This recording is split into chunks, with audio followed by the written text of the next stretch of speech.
Welcome to How Not to DM. I'm your host, Derek. Thanks for joining me on my quest to interview the very best dungeon masters on this plane of existence. So I was in preschool and there was a monster manual that somehow was stuck into the bookshelves. And so I pulled it off the shelf and I couldn't even really read. I remember being confused about some of this stuff, but I just fell in love with the monsters, and there were numbers and monsters. I was like, this is great. I didn't play until third grade, and I think it was like the red box, something like that. My third grade teacher had one of those, and I just I was like, can I take this home? And I think that what I did actually before there was even a word for it was like solo play. So like I would just sit there and I would be like, well, I guess I find the magic sword that's hiding in the box. I wander around and then I find it. So I did that. I played. Then I actually got some friends and we played together. And I got a dungeon master, and that was great. And so I played, through elementary school, junior high, college, and then kind of fell out of it. When I had kids. And my kids got too, my daughter got too old to actually, for me to wander away with her and then, rock her to sleep. As I was like, hey, would you roll some dice for me? That was kind of, it. And she's 21 now. So I got back into it actually during the pandemic. So I am a little bit of a trope, right? Kind of old school. I fell out of it around 3.5. That was sort of, the version. Touched on it, fourth edition, all Dungeons and Dragons, right? And although I played other games too, I played Vampire, played Call of Cthulhu. I did a bunch of really experimental stuff in terms of like live action role play. I got into that, Mage the Ascension, all of that sort of thing. But I stopped, and I didn't play for, I think it was about 14 years, and then 2020 happened, and I'm sitting around just looking at my kids, like, you need to get off your computers, run a D&D game for you. So I ran a game for my son and daughter, which was a ton of fun. Then ended up running a game for my son and his 12-year-old friends at the time. And that was actually a lot of fun. But I was like, you know what? I would really love to play with some adults. And my wife was like, nope, not me. So I was like, okay, well, how am I going to do this? I said, I'll just jump on the internet and find the application that I'm sure the internet has built by now that is, doing matchmaking, because, I've had car crash games in the past, and I'm too old for that now. So I tried to find it and it didn't exist. So I said, okay, well, I can do software. I'll just build it. And then I was like, I'll just ask the right questions. And I was like, what are the right questions? So that actually was my Twitter origin story, my TTRPG Twitter origin story. I hopped on there and started asking polls and questions, trying to find out what the right divide is. And thus RPGMatch was born. That makes sense. And we'll jump into kind of more of like the nitty gritty, like why and that kind of stuff in the second half. But yeah, all the pieces are coming together. So was the game you ran for your kids the first game you ever ran, or had you run games in the past and you were already kind of comfortable with it? Tell us about that. Oh yeah, no, gosh, no. I'd run games. I wasn't quite a forever DM growing up, but it's always this group where everybody gets together and like, who's going to DM, and everybody else steps back. And I just didn't have the habit of stepping back, and so I was often the DM. But I played with some friends where we would kind of rotate through. We got some different styles. So no, by the time I ran the game for my kids, I had done it before, but I hadn't run 5e. And so that was kind of a whole thing of picking that up. And that actually got me involved in the podcast scene, because I was like, I need to find some examples of, how does this work? I understood basically the mechanics, but it was great. And I found some fantastic podcasts, some great actual plays that really kind of helped me find the rhythm for 5e. And that was super helpful when I was getting back into it. Yeah. And as someone who learned to play from podcasts as well, I feel like that's a very popular way to learn, is to watch other people do it and kind of pick up from their hints. And really, the reason why I started this show was to talk to the people who are running my favorite games or who have designed my favorite games or whatever it might be, and kind of pick their brains on running games too, right? So Yeah. yeah, that's a great way to learn. What shows in particular did you really enjoy? So I'll give a shout out to the Encounter Party, which was a highly produced Ravnica 5e podcast. That's the one that immediately springs to mind. I just met one of their players at Big Bad Con recently in person, and it's funny because we've been talking back and forth for like 2 years, and I just Uh-huh. finally met him in person. I'm like, oh, that's how tall you are. Um, that happens a bunch. I also got into, I sort of discovered the non actual plays, passive aggressive podcast, which was great. That led into the project with Ed Greenwood now, because one of the people who was on that podcast, Ivan Potoknik, who's fantastic. You should totally interview him. He was doing that podcast. And then Matt over at Role Play Chat was Mm, great. This podcast. So there's been some great ones. There's also like Mastering Dungeons, which is a ton of fun with Teo Sabadia, Alpha's yeah, team, three wise DMs. So I started getting more into the meta podcasts than, yeah. and then of course Dragon Talk with Shelly and blanking on the name. Uh, Greg, yeah, Greg Tito. yeah, yeah, yeah. You know him, so yeah. I know you, I'm Greg. Someday we'll meet. yeah, I hope so too. Yeah, Greg and Shelley are a great duo. A lot of fun to chat with them. Even if it's not on their show, if it's about whatever else. Mm-hmm. All right, so you've got a history then of running a few different systems, a few different games over a few years as well. So this would be a great question to ask you then. What do you feel like are some of the big um, screw ups, mess ups, problems, issues in the games that you've run in the past, and what do you think some good lessons are that you could pass on to the listeners? Oh my gosh. So I've done a ton of stuff and gotten, super experimental, sort of avant-garde. I think really understanding what people want at the table is super important.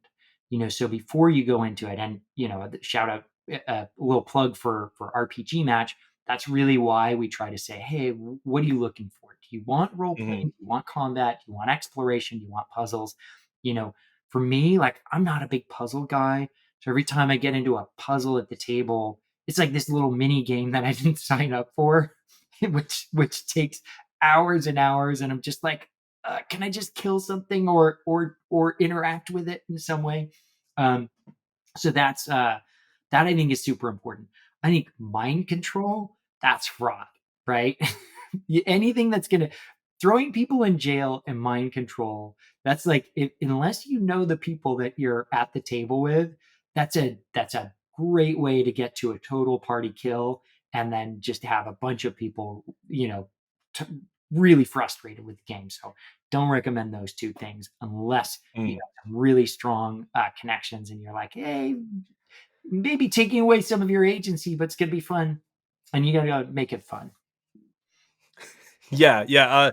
I know a few folks would suggest like asking if that's something that they're interested in before you even kind of like get into that storyline, or perhaps if you're doing some sort of performance, actual play, that kind of thing. Yeah. But again, you talk about it and say, all right, we're going to do this because it's going to ramp up the tension or it's going to cause this conflict. But yeah, very much not fun to spring on people without them knowing. Having been thrown in jail once as a player, kind of without like just all my stuff taken away, thrown in jail, carted off. It's not it's not an incredibly fun experience from the player end. So I try not to do that kind of thing to my What if players. it's really descriptive and you spend half an hour describing how they're being thrown in jail? That's better, right? Yeah, yeah, definitely. Yeah, that would have changed my mind for sure. Right, right. I'm really immersed. I hate it, but the immersion is great. Yeah, maybe if you like locked me in the room in your house while we're talking about it, and I can't escape, Yeah. that could really make me feel like I'm part of the game. But it's so funny. I ran this the game that I ran most recently was a variation of Waterdeep Dragon Heist, right? So I Hmm. fell in love with Waterdeep. I've got a ton of Waterdeep maps. I obsessed. Like I will show you my room and walk you through all of the charts that I did, the overlay of the sewers that I drew on top of this, like almost Oh. 4 foot tall map. But in any case, I kept trying to throw my players in jail and they would get away and it drove me nuts. And so I do a lot of, really try to set up the goal of immersion.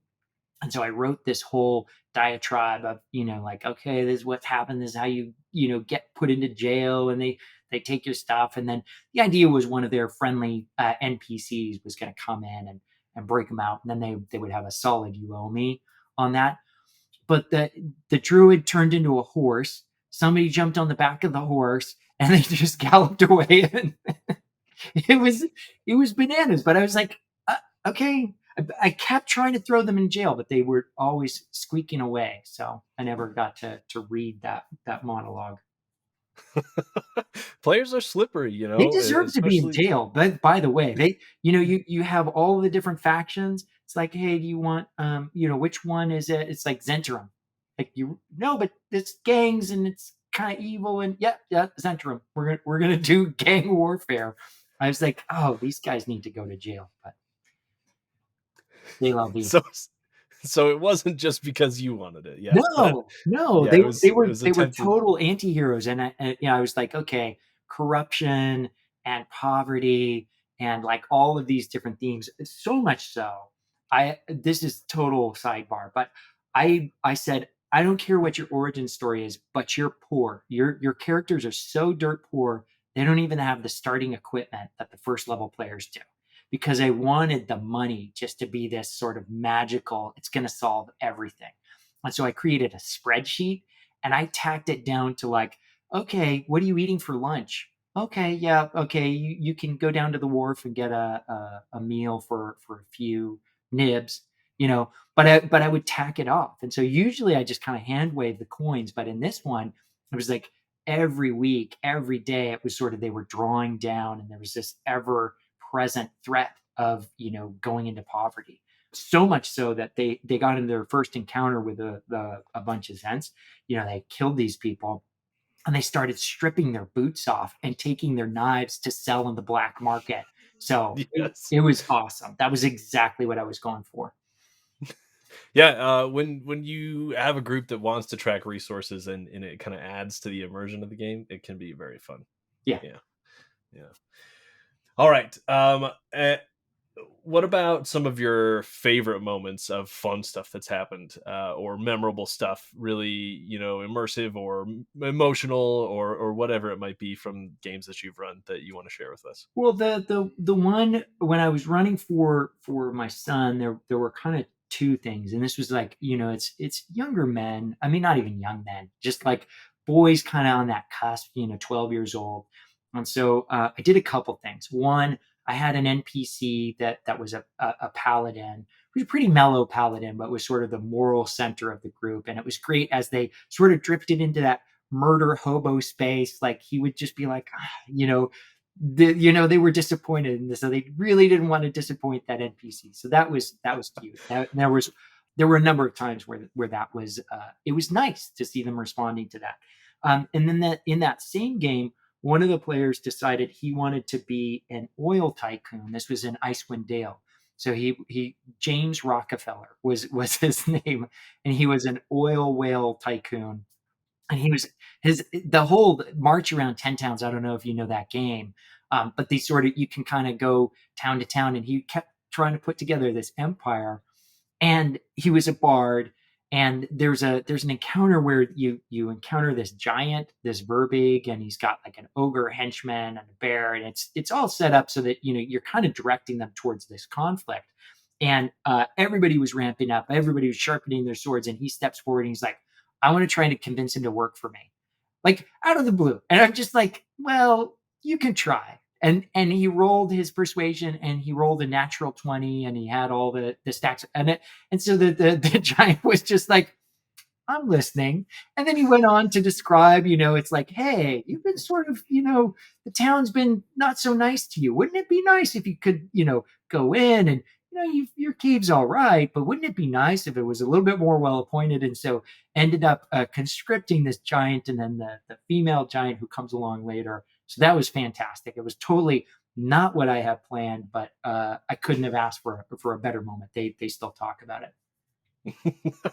Yeah, the moments that everyone still talks about, that's how something went right. Yeah. Either because of you or despite despite what you were trying to do. Almost always despite what you were trying to do. Right. It's always fun to hear those kinds of things, though. All right, so in the course of all of the games that you've run, has there ever been a time where a player has just totally demolished the best laid plans you had created, and what did you do? How did you think quickly on your feet to make it work and to adjust for those plans being wrecked? 100%. And it's always the druid, right? and so I had this you break in. There's this excellent book by Ed Greenwood and Alex Kammer, which is Red Wizards of Thay, and they've got this really cool, tightly put together adventure. It's neat. It's got sort of these ambiguous moral choices, lots of flavor in the book. So I loved it, and I ran that. And there's a point where you're supposed to break somebody out of incarceration or kill them, right? So you have this sort of moral quandary there. And so they showed up, and I had everything set up. And, there were guards, and all these things they had to be careful of. And, who knows which door they're going to open, like all of that stuff. And the druid's like, I turned into a spider. And I was like, of course you do. So he's like, there's the prisoner. Oh, there's the guards. Okay. Just signal to everybody where to go. And so that was one of those where I thought it was going to be a battle encounter, but it wasn't, so you just roll with it. And somebody else I posted, I complained on Twitter. And so there were some great responses. I was like, when the druid turns into a spider and ruins your heist. And they were like, oh yeah, well, you should have had, the other, a bird, in the place. So you turn it into a different encounter. So I thought that was pretty smart, but I wasn't that smart, and I wasn't through for a loop, right? Yeah, I think there's something to be said for letting them get wins when they pull a fast one on you, but there's also something to be said for still making it challenging if you can, if you can throw wrinkles at them. And that would have been interesting to see this bird like pecking at a spider, and then all of a sudden this druid appears on the floor, and the guards are all like, "What are you doing here?" Or however it would happen. Exactly. It can also be a lot of fun, right? So, do you have any homebrew rules or systems or anything like that you like to bolt on to the games that you're playing, or do you is there an example of one that was particularly fun or flavorful that you've used in the past? I can't help but tinker, and it kind of drives my players nuts.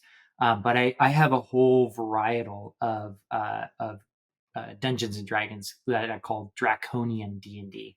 So it's fixed hit points. Everybody's kind of a forever second level, and then damage reduction. So it's really interesting to see what happens, because anybody can be taken out at any time, right? And so it really does raise the stakes on physical combat, really makes wizards incredibly powerful, right? Especially at the upper levels. It's not untenable, but I try to, sort of give them those boosts in the form of like, either rings of protection or, magical armor or what have you. But it really does change the tenor of the game to be a lot more deadly. Yeah, all of a sudden, a couple of kobolds who are using their pack tactics or whatever can become really deadly, even if you're pretty strong. Yeah. Yeah, makes armor worth wearing too. As much as you could get. Yeah. And then Cool. Anybody with the backstab ability is just straight up assassin. Welcome to Quickfire Chaos! Quickfire Chaos!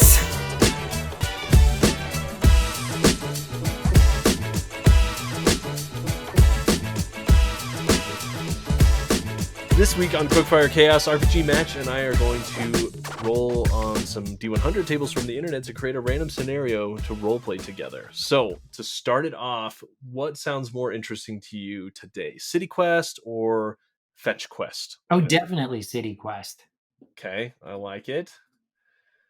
I like both, obviously, but City Quests are always, they just have a little bit different flavor to them. Okay, so if you will roll the first D100, we'll figure out what's happening in town that needs fixing or that needs investigating. 37. 37. Okay. Rumors abound that the local magistrate is a devil in disguise, but in fact, they are a polymorphed dragon. Ooh, okay.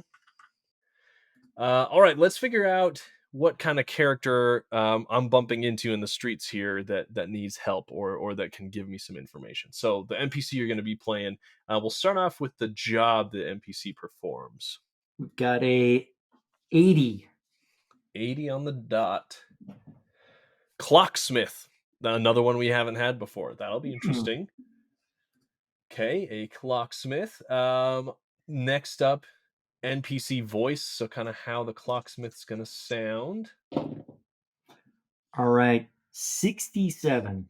A mouthful of gravel, gruff, raspy, and deep. The party sometimes has to ask them to repeat themselves before receiving a clear response. Okay, that'll be fun. Okay. And last but not least, a character trait of the NPC you're going to play here. So, how you're going to role play them. All right, 58. While we're interacting. 58. A klutz, clumsy blunderer, a klutzy, hard to understand when he's in the clocksmith. clocksmithing chair. He's got those little delicate hands. Yeah, hopefully. Be hard to do it without being dexterous. Okay, so there's weird things afoot in town, and I will let you set the scene. As far as what I'm gonna do, it's been a while since I played a Goliath, and I just feel like it's fun playing characters that stick out in towns because maybe it's more obvious as to why they'd be stopped or why they'd be talked to. So I'm gonna be a Goliath. Except for usually Goliaths, a lot of people like to play the Goliath Barbarian or the Goliath Fighter or whatever. I'm going to do like a Goliath magic user type, like a Goliath Sorcerer or something. So I will have robes and a pack, but not a lot of weapons really, maybe like a dagger or something. But I'll probably still look pretty confident as I'm walking around. So yeah, that's what I'm looking like. So I will let you take it from here. Maybe there's you got a tip that I've got some information. Okay, yeah. So I'm coming specifically to see the clockmaker. So, wandering around town for a while, probably in and out of some alleyways and stuff, especially if I'm not from around here. Probably takes me a little bit, but I finally found the door, and I give it a nice loud knock. Come on in. Excuse me, did you say something? Yeah, come on in. You got a clock that you want me to work on. Okay, so I assume he said come on in, so I'm gonna open the door and duck my way through the doorway to get into the shop. Welcome. What can I do for you? Listen, I heard that you had some, kind of look over my shoulder to make sure no one's listening and lean in a little bit, some information about some strange goings-on in town. And just so happens that I'm a professional strange going-ons fixer, if you know what I mean. So, yeah, what have you heard around town? Well, in fact, I do. Magister Landstander was in here the other day with a little pocket watch, a little gold one. Well, the second hand wasn't quite working well, and he asked me to do some of that fixing. So I did. I went to my shop and I got my tools and I opened it up right in front of him, and he said, how much it's gonna be? And I said, well, I gotta see what's wrong with it first. And so started fixing in on the watch, and then I turned around and I noticed there was a tail. Did you say you saw a tail? Yeah, that's what I said. Magister Glandstander had a tail. We're switching up under that cloak of his that he's always wearing. Not that this matters to me, but what race is the Magister? Well, I suppose human, but that's what I thought before. He doesn't have no tail. Interesting. So I'm fixing on in on that golden watch there, and I'm Yeah. working on that secondhand and seeing what might be the problem. When I dropped the screwdriver on account of sometimes screwdrivers get a little slippery when that happens. So I went down on the ground and I picked up that other screwdriver and I looked up and I saw that tail, and he had what you call his claws on his feet. And I picked it up and I said to myself, Sylph, that ain't right. That's not what's supposed to be there. And then I looked back and I saw that there were some boots. But I swear more than anything other, that golden watch sitting there, that there was at one point, there was some claws down there. What you're saying is most troubling. So, have you ever encountered illusion magic before? Something that seems one way but is another, and you can't tell until it's revealed? I suppose one time when I was a kid, I followed one of them illusions of a flaming fire, but it wasn't really no flaming fire that was there for me, and I thought it was gonna be burned, but it wasn't.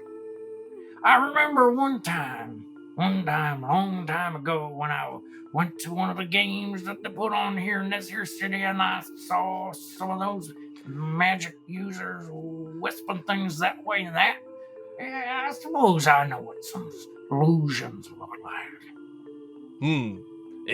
And based on that experience, you seeing the claws and then not seeing them, you think it's something similar to that? I reckon. Well, this is most troubling. There's been reports of dragon attacks all around town for the last few months or so. And if what you're telling me is true, I think we may have found the culprit is hiding in plain sight, right here in the city.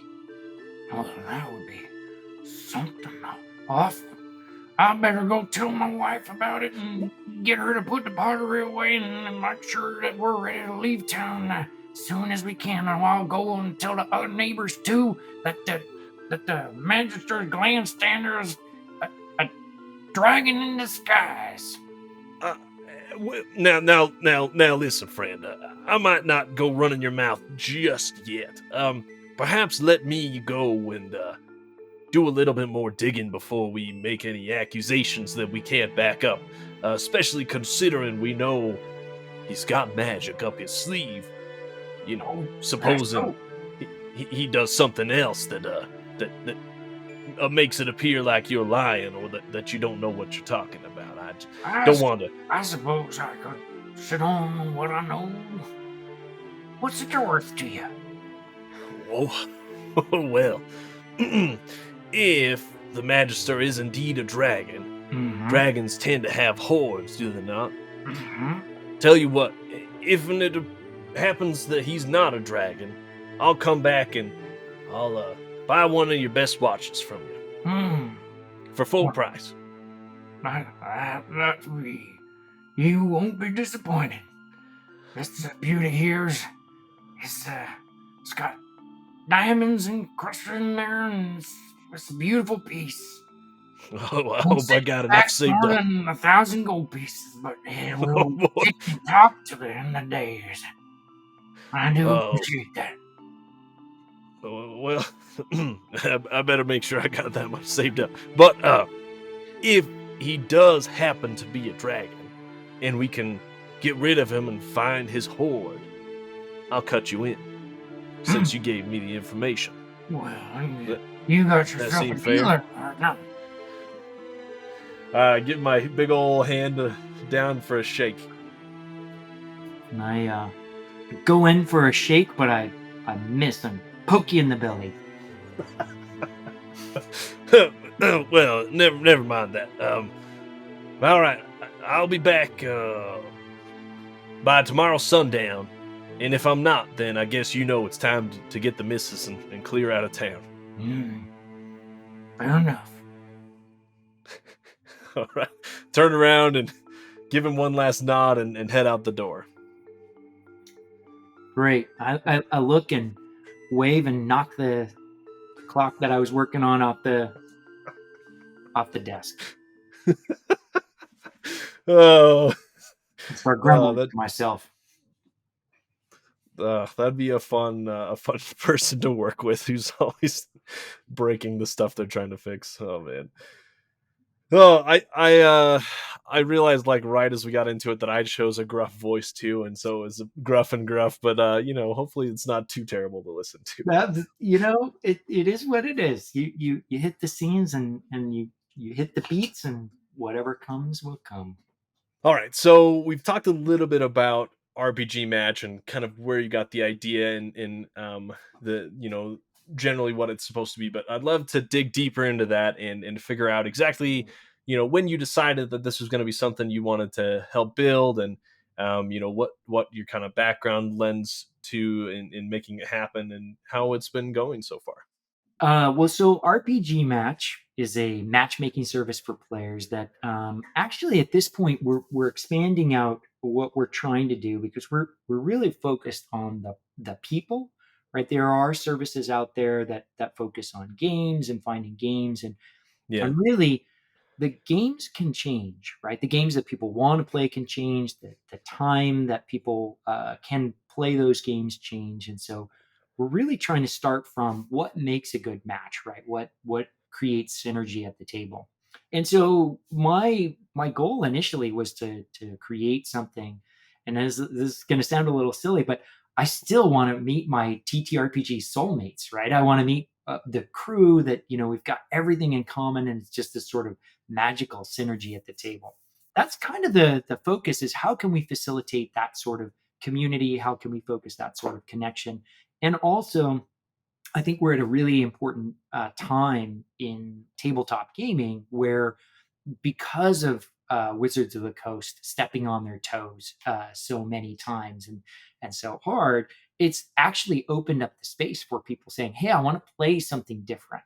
But the blocker often comes from, you might have 5 people that you played with, and all of these 4, they want to play something else. This guy just wants to play D&D 5e. So what do? Are you going to say, hey, Joe, go home? We're not going to run the game anymore. No, you say, okay, well, we'll keep doing what we're doing. So the idea with RPGMatch is a way that you can find other people. It takes a lot of the, sort of the difficult questions off the table, so to speak. For example, how do you feel about character death? Right? That's a big piece. Even bigger than that, what do you think about safety tools? And there's no wrong answer to that question. Some people may say, hey, safety tools are incredibly important. Never do it without them. Some people might say, hey, I keep lines of communication open. Safety tools can be an okay tool there. Some people may say, I don't know what safety tools are, right? And somebody else might say, I don't use safety tools, right? Don't want them. Well, so first of all, that's a big rift in terms of culture. You don't want people who think safety tools are incredibly important and shouldn't be dispensed with ever to play with somebody who says they don't use them, right? And so by saying, hey, we're asking these questions up front, you don't have to go into a Discord and just say like, hey, I'd like to play Fallout. Anybody want to play? You really know nothing about anybody else at the table, and it leads to a lot of missed cycles, and you can also have some problems there. And so we also look at stylistic preferences, all sorts of things, and we're incorporating more and more of that stuff into trying making better and better matches possible. And what we've discovered also is that it also creates an opportunity for us to create another nexus for community building. So one of the features we're rolling out actually in the next couple of weeks, depending on when this comes out, it may already be there, is a feed. So imagine, every time a billionaire does something stupid, we didn't have to scatter to the wind and create new communities and rebuild our entire, everything on a new platform. Wouldn't that be nice? I don't know what you're talking about. Yeah, I've never just, experienced that before. yeah, it hasn't happened like that. But then you also get to the other place and you have to find everybody and are they there and all of that. So out of the box, the feed on RPGMatch is going to take verified users and it's going to take the tweets that they put in and then there are other platforms, but it's going to start with that. For all of our publisher partners, we have agreements with Paizo, we have agreements with Free League, we have agreements with Modifius, Renegade Games, Talsorian, tons of them. We also have relationships with a lot of the VTTs. We're talking at Roll20 right now, Fantasy Grounds. So all of these VTTs, automatically anything that they're putting in, or Ed Greenwood, some of these iconic people that are always talking about tabletop games, friendly podcasts that are tabletop focused, having the content that they're sharing into a feed. You show up day one and you've got that feed being generated for you. And then you'll be able to curate it and, do other things. But we're also providing ways for people to, say, hey, I love Free League games, so you can unlock a badge. And those are things that we're giving tools, we're giving to publishers that they are allowed to share them. We're not sharing them themselves, but you can build affinity groups. We're taking those badges. We're saying, okay, well, if you like Free League and you like Chaosium, there's probably some affinity there. So we're looking at all sorts of dimensions to figure out how we can connect people.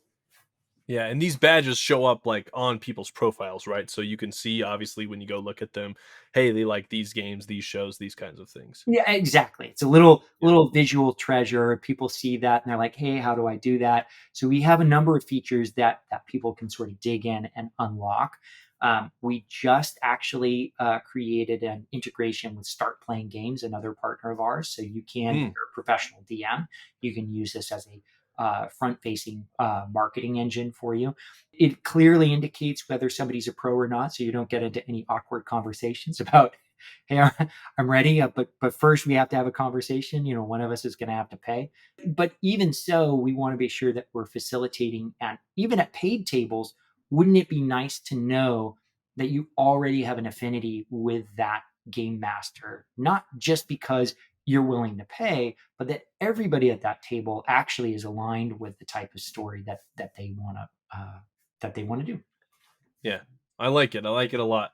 When I signed up myself, it took like a few minutes maybe to sit there and think about how I wanted to answer things to get a profile set up, and then immediately there was a huge list of people who were either closely matched to me or who matched whatever search criteria. So really easy to go in and find people from the get-go that that you can start playing with. And I love the tagline, don't roll the dice on who you play with. Like that's just such a clever way to convey to communicate exactly the goal you're trying to achieve. Well, thank you. And what's exciting is we're at about 5,000 people. We're adding about 500 to 1,000. We had one week where we added about 1,600 people.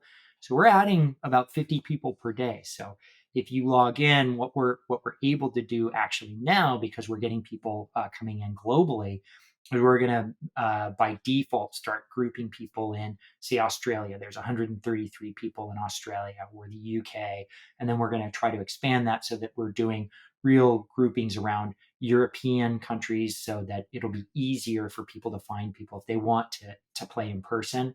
You can select the platform of a table, right? It says a table, not a VTT. But you can say Roll20. We're looking to build relationships really throughout the industry, and it's all free.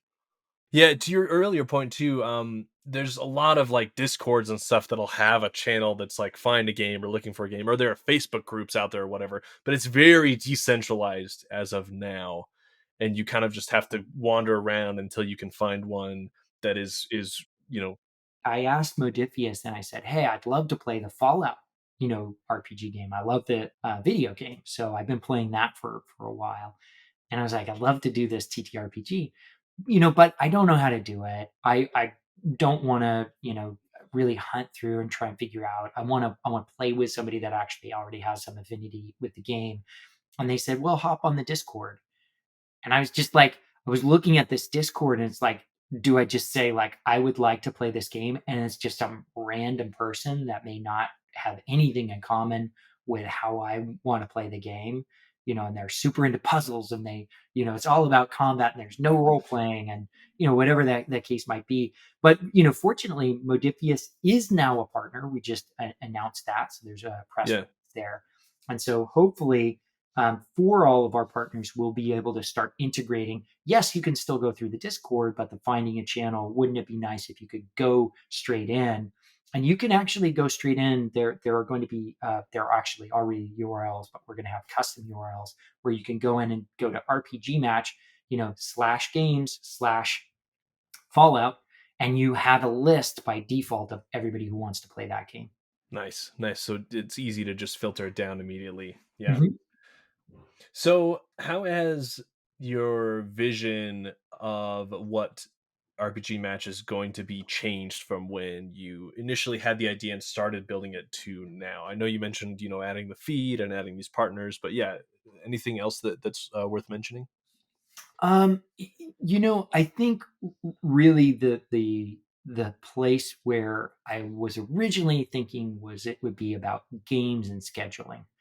And while that is something that we want to put in place, and that is something that people are asking for, what we've done is we've set it up so that it is kind of a, here are the people, right?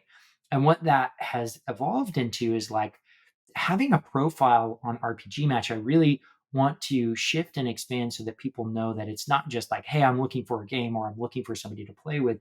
This is a from the ground up place where you can express what you're into, who you are as a role player, in a way that I think will be actually meaningful. Imagine if, Twitter X, actually instead of just having a bio, it had all of this information about like, hey, these are the games I like to play. There's no place on the internet at all for somebody to do this. You kind of do have that for start playing games if you're a paid pro GM. Well, let's say I don't want to go pro, or I'm a player.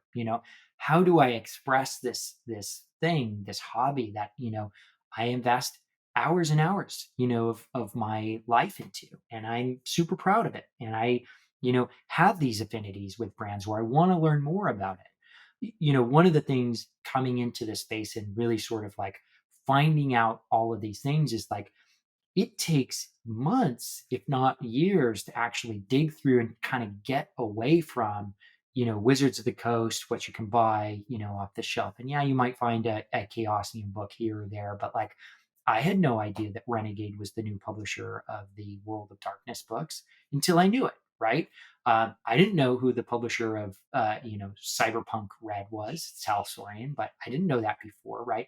I didn't know Modifius was the publisher of the Fallout game, and so there's this huge world where if you're in it, right, you actually do figure all these things out. But I want to create a portal, a gateway where people are in there, publishers are in there, VTTs are in there, and I think it's really a synergistic effort where it's not like people play one game so they won't play another. If people play one game and that opens up, sort of a steady stream of like, oh, and I could play this one too. I'm really excited to meet some folks on there and try out some new games myself. I have a huge cardboard box next to me, having moved my office recently, of all these books of games that I haven't gotten to play yet. But The dust and like you said, like my home group, it's just easier to stick with what we know. People prefer that, and so yeah, to branch out, I gotta go somewhere else. So where do I go? And I think that there's what I want to do while still maintaining and allowing that kind of connection for games. It's like you can also just meet people, right? It's Yeah. not it's a place where you can meet people where you've got this in common. You don't necessarily have to be setting up a game. And I think when we add the feed, I want to make people feel like they can sign up. We're going to allow people to go through the interview process saying, I'm not looking for a game right now. But they can still essentially say, these are the things that I'm interested in. With any app, you've got issues with people joining who are intending to cause harm or spam or troll or anything like that. How have you been combating those kinds of users, and what kind of safety and security stuff is in place? So it boils down to we allow people to be blocked, right? So that same functionality exists. So if somebody is being a troll, you block them, and that was right from the get go one of the pieces of functionality that we wanted to integrate. So the other thing is we're trying to make sure that that all of this information is anonymized, but also it's validated, right? So you do have to have a valid email. You have to validate that email from that code. And so, yes, somebody could set up, additional emails, but it's not an easy process, right? You kind of have to be invested in it. It would be a Yeah. difficult process to actually have a bot go through and do. I think at this point, because of the amount of investment versus, the return on investment for a troll, right? We don't have currently, one of the reasons we haven't allowed, free form text boxes, somebody to show up, they can't even link back to the Viagra website that they're looking to promote, right? That's not a question. We don't say like, how much do you want Viagra at your table, right? Right. So that's we are moving step by step and allowing people to personalize things. One of the things we're going to be doing is unlocking features based on publisher affinity. So if you have a free league badge, we're going to be allowing people to get into a whole catalog of their licensed avatars, right? So we have this habit on Twitter of uploading these images. Well, they're not licensed, but in Right. the case where you unlock it with this badge, or you want a custom banner that expresses how much you like Dragonbane, right? You'll be able to pick that, and you're going to see those when you go in and you say, "Oh, I haven't unlocked these." So there's a whole quest.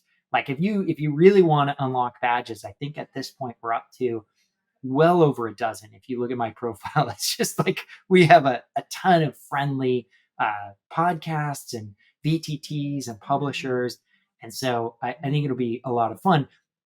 Getting back to your question, really the philosophy behind this is safety first, right? Privacy second, and everybody deserves to play the game they want to, right? And so we will be looking at bad actors being defined by people who are being blocked multiple times, and looking at do we want to throttle their ability to send messages, that sort of thing. But so far, the investment of creating an RPG Match user, while it's a couple minutes, to your point, that's a Uh-huh. lot for a troll to go in to have no payoff on the other side. Yeah, and looking through the site, I found that same safety first thing, and I definitely appreciate the focus on that.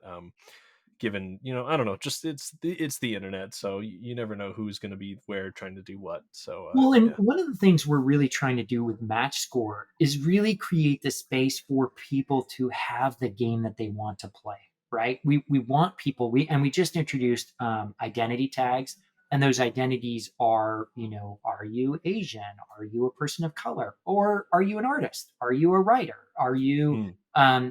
so there's a whole bunch of things that you can pick from there, and that will adjust sort of what we're going to put in front of people.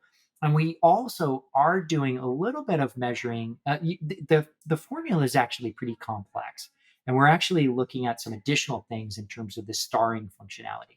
So we're going to be looking at, okay, we think this is where people should be matched, but who's starring who? Do we have a mutual star going on both sides? Is there a message exchange? Can we look at that message exchange? Discreetly with machine learning to say, is it positive, is it negative, without actually looking at the message to say, because a prolonged message exchange could be really good or it could be really bad, right? Right. But trying to take some of those cues of how the website is actually being used to say, okay, we thought this was going to be a good match, but it really wasn't. But we are allowing, say, women, for example, they should see more women in their feed. They should allow them to connect with people. If people don't associate with a particular gender, or they're genderqueer or whatever, we want those people to feel comfortable and safe. And we want people for whom maybe that's not a focus at their table to not get swept up in that as well, because everybody deserves the game the way they want to play, and frankly, everybody's going to play the game they want. What really is problematic is when you have this collision that is augmented by the algorithms instead of diminished, right? It's like a fight at lunch and everybody's standing around going fight, fight. And really, we have so much more in common than normal people, right? We're all obsessed with this hobby.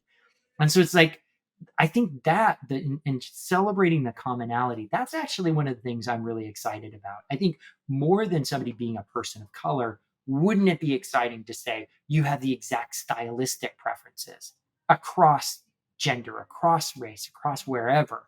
And so we need a good cross section to get there, and we need to be careful about how we're going about it. But I'm actually really, really excited to say, like, ultimately, stylistic preferences and game preference, that's really kind of the exciting piece. Safety tools is a big one. I don't think we're ever going to get those people to agree.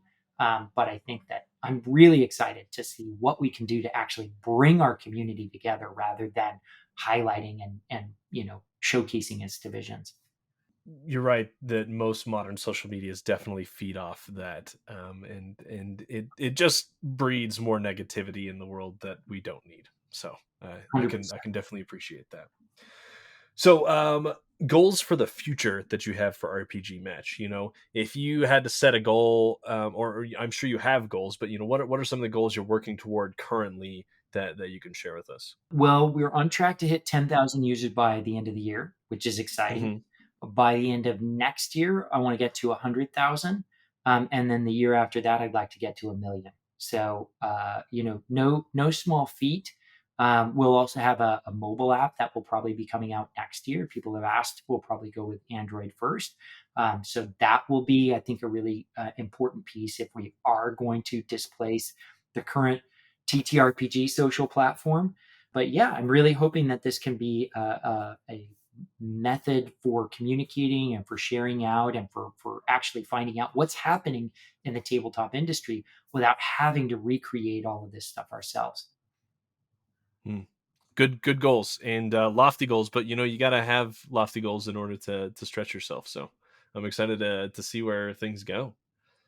I'd love to know, to wrap things up here, what your advice is to people out there who are running games, and then also you're in a unique spot as far as developing a specific app or site. But maybe what advice you've got for people who are looking for and trying to find the right fit for people to play with. We'll settle with that. Well, of course, go on RPGMatch and look for people that way. But I think one of the things that I think is really interesting, and this is about RPGMatch, but it also has to do with what somebody came through and they said after filling out the survey, is they wrote to me, and I'm sure other people have had this experience, but they said, I didn't know that's what I liked, right? Nobody had ever said, hey, what are your stylistic preferences? And how do you feel about these things? What do you think about character death? A really interesting one is how late is late? Because when I started on Twitter, I said, who thinks it's important to show up on time to a tabletop game? And 90% of people said yes. And I was like, I've been to too many games to think that that's right. And so I said, how late is late? And then it was like 5 minutes, 15 minutes, half hour. That's where you saw everybody was like, well, you're not late until you're an hour late. I think finding out and thinking about once you've been in the hobby for a while, find out what you like, right? And I think that there's some opportunity to find games that help, elevate some of those things. That's interesting. And I would say also, don't be afraid to stretch out and to look at some of those other games. Listen to actual plays of games that you haven't played, right? So you can find out a little bit more about them. And then, of course, you can always have a side game, right? You can have your primary game. Saying yes to a new game doesn't mean saying no to the game that you already have. Unless you're super time constrained, you can sometimes carve those things out. So I say, branch out, try something new. There's some incredible games. Even just buy a game and read it, right? I've really enjoyed with all the Free League games. There are some really interesting things and really interesting mechanisms. Evil Hat, Blades of the Dark, they have some really interesting mechanisms. So listen to podcasts if you don't have a chance to play another game. Buy the books. read them. I have some by my bedside table, and I just kind of read them, and I know I'm not necessarily going to play, but I enjoy it anyway. So I'd say branching out. That's my big thing. I love it. I love it. And as someone who listens to a lot of actual plays, it's so much fun to see how all of these different games work, and just imagine the possibilities that can be found with tabletop games. And yeah, that only happens when you continue to broaden your horizons. So awesome. Well, thank you so much for joining me today. I know, it's in the middle of your workday and mine, but we're making it work. And so I appreciate you taking the time and sharing with us the origin of RPG Match, and really the quest to solve the problem about finding people to play with. It's my ever side quest, I suppose. But yeah, it's been a pleasure being here. Like I said, I've listened to the podcast for a while, and I never imagined when I was listening to the podcast that someday I would be on here. So to all of the listeners, someday you too may find yourself on this podcast giving advice on how not to do that. All right. Thank you so much. Yeah.